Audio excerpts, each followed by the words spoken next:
கிமு 3ஆம் நூற்றாண்டுல சீன தேசத்துல ஒரு சின்ன கிராமம். அந்த கிராமத்துல ஒரு மடாலயம் இருந்துச்சு. அந்த மடாலயத்துல ஒரு துறவி, அவர் பேர் ஷுவாங்ஷி. கிமு 3ஆவது நூற்றாண்டுல அந்த நாள் அந்த ஷுவாங்ஷி என்ன செஞ்சாரு, ராத்திரி தூங்க போனார். தூங்க போனால் அவருக்கு ஒரு கனவு வந்துச்சு. அந்த கனவில் ஒரு வண்ணத்து பூச்சி வந்தது. அந்த வண்ணத்து பூச்சி ரொம்ப உற்சாகமாக ஒவ்வொரு மலராக தாவி தாவி தாவி சென்று கொண்டிருந்தார். கனவை கண்டு கொண்டிருந்த ஷுவாங்ஷி வண்ணத்து பூச்சியாகவே உணர்ந்தார். அந்த வண்ணத்து பூச்சி ஒவ்வொரு மலராக சென்று கொண்டிருக்கிறது. ஒவ்வொரு மலரிலும் அதற்கு பிடித்தமான தேன் இருந்தது. தேனை அருந்தியது. இப்படி கனவு முழுக்க வண்ணத்து பூச்சியாக அந்த மலை பிரதேசம் முழுக்க ஷுவாங்ஷி சுற்றி சுற்றி வந்து கொண்டிருந்தார். அதிகாலையில் கண்ணை முழிச்சாரு. கனவு நின்றுச்சு. ஷுவாங்ஷியாக எழுந்திரிச்சு பார்த்தார். அவருக்கு கனவு ஞாபகம் இருந்தது. கனவுல வண்ணத்து பூச்சியாக தான் சுற்றி வந்தது. வண்ணத்து பூச்சியாக சுற்றி வந்தோம் அப்படின்னு நினச்சிட்டு படுக்கையை விட்டு எந்திரிச்ச உடனே அவருக்கு ஒரு சின்ன அதிர்ச்சி. இப்போ நாம் ஷுவாங்ஷியா வண்ணத்து பூச்சியா?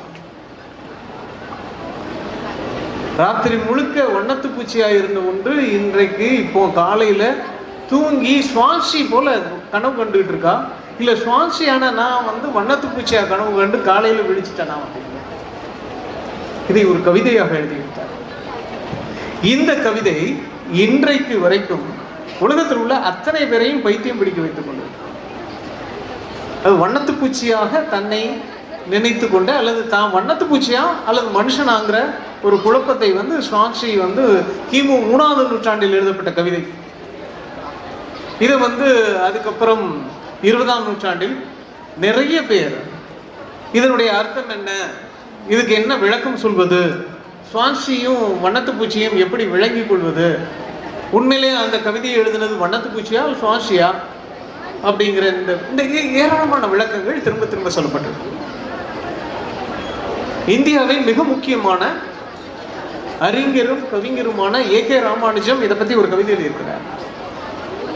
அந்த கவிதையின் தலைப்பு ஒரு அறிவாளி கனவு கண்ட பொழுது அப்படின்னு. அவரும் திரும்ப திரும்ப இதே கேள்வி கேட்கிறார். இந்த கவிதையை எழுதினது வண்ணத்து பூச்சியா ஷுவாங்ஷியா? 3ஆவது நூற்றாண்டில் எழுதப்பட்டதாக சொல்லப்படுகிற இந்த கவிதை வண்ணத்து பூச்சியா ஷுவாங்ஷியா?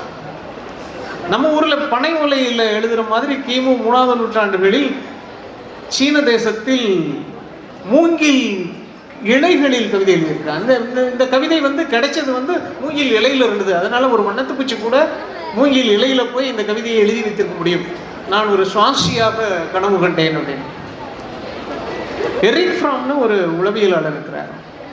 இந்த எரிக் ஃப்ராம் இதே கவிதையை மீண்டும் பிரச்சனைக்கு உட்படுத்தினார். உண்மையிலே இந்த கவிதையில பேசி கொண்டிருப்பது மனிதனா வண்ணத்து பூச்சியா?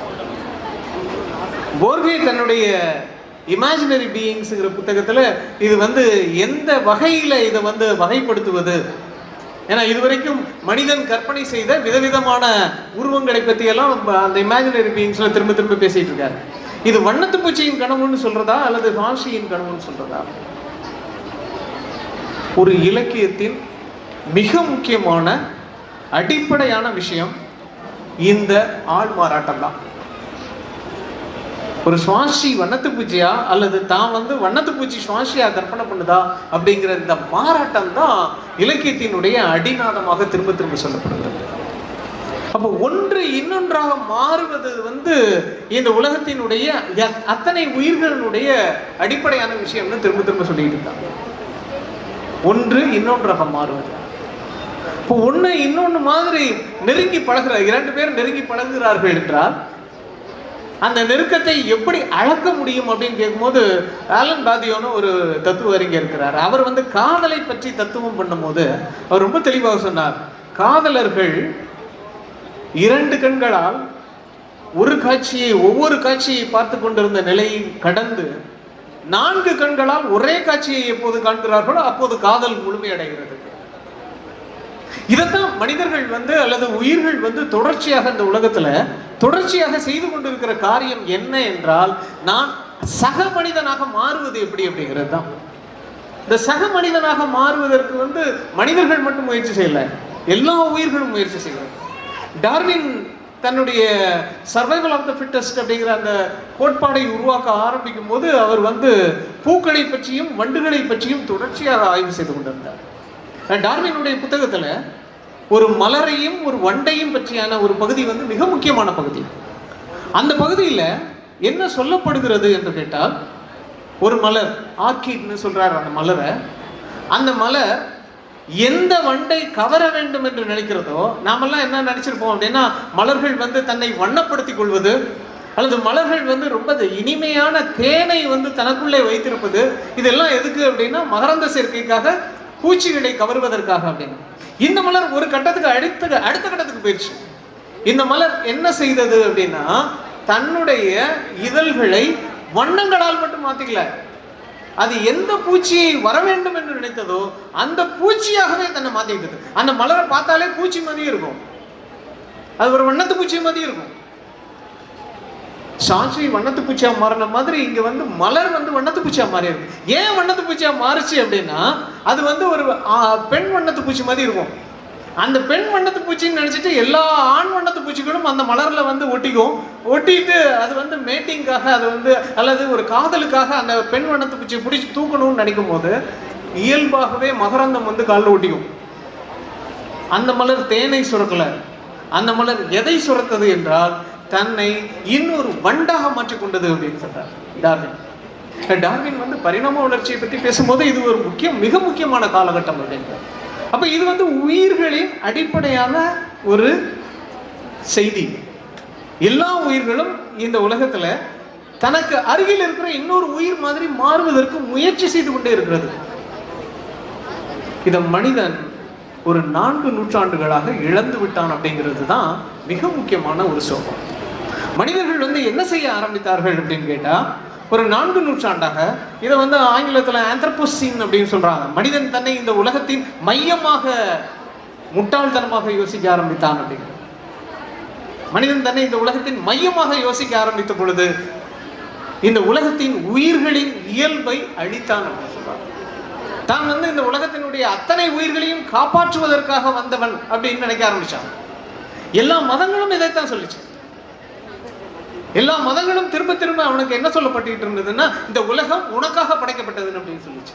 உண்மை அது அது அடிப்படையிலே கோளாறான ஒரு பார்வை. இந்த உலகம் மனிதர்களுக்காக படைக்கப்பட்டது இல்லை, இந்த உலகம் அத்தனை உயிர்களுக்குமாக படைக்கப்பட்டது.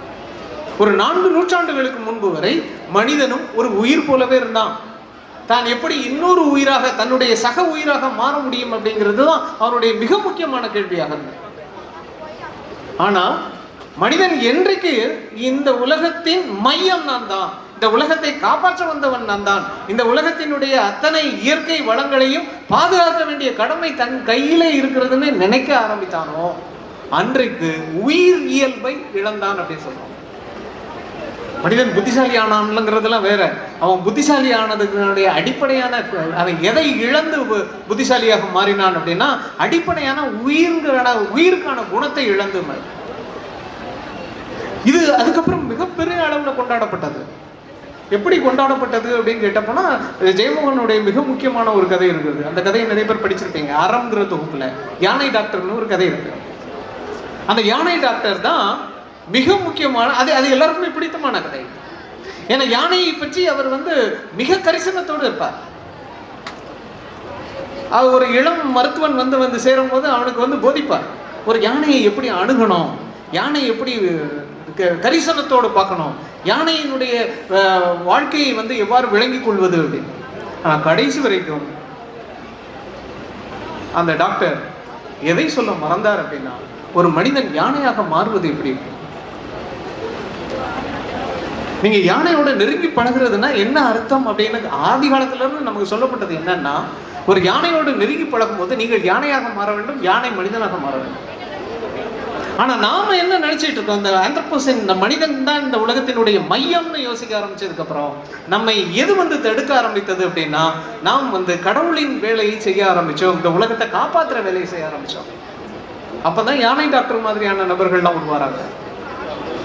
இதனுடைய மிக கோரமான விஷயத்தை நாம எங்க வந்து பார்த்தோம் அப்படின்னா, காலனிய ஆட்சி காலத்துல பார்த்தோம். காலனியர்கள் நம்மளை திருத்துவதற்காக வந்ததாகத்தான் சொன்னாங்க. இந்த பகுதியில் வாழ்கிற அத்தனை பேரும் முட்டாள்கள், இவர்களுக்கு அறிவு புகட்டுவதற்காக வந்தோம் அல்லது இவர்களை வந்து நல்வழிப்படுத்துவதற்காக வந்தோம்